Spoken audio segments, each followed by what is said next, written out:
n'oublierai jamais le jour du 17 février où l'hôpital m'a rappelé en urgence. J'ai trouvé mon fils Nathan dans son lit avec une personne debout en train de le masser. Il en était à son 2e arrêt cardiaque de la soirée.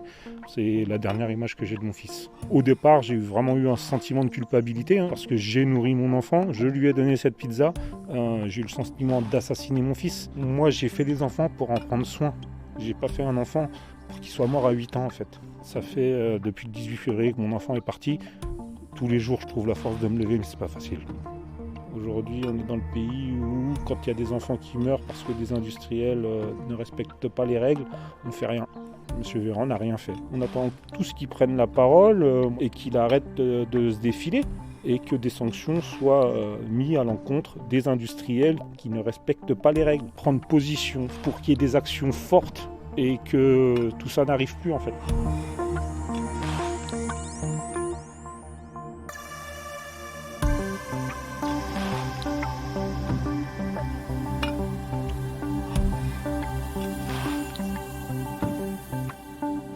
Dès que nous avons eu une alerte, nous avons déclenché des enquêtes d'hygiène qui ont permis d'ailleurs de montrer des conditions qu'il évoque et qui, à titre citoyen, pas en tant que ministre, je le dis, lorsque j'ai vu les images dans cette usine, je suis forcément scandalisé parce que j'ai vu.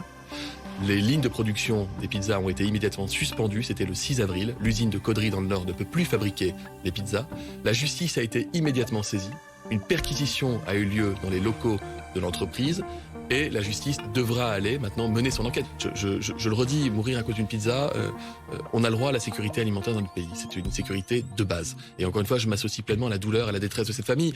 Je n'ai pas eu le droit de la contacter. Si vous voulez, le secret médical, ça s'impose même à un ministre. S'ils souhaitent me contacter directement, je leur répondrai évidemment.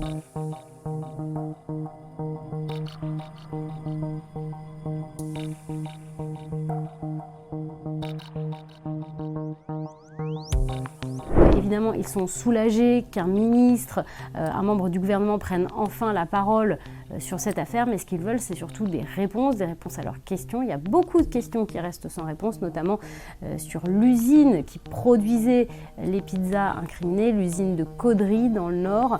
On sait qu'il y avait eu des avertissements sur les conditions d'hygiène dans cette usine. Pourquoi, malgré les avertissements, malgré les alertes, cette usine a continué de produire des pizzas? Pourquoi cette usine est-elle restée ouverte?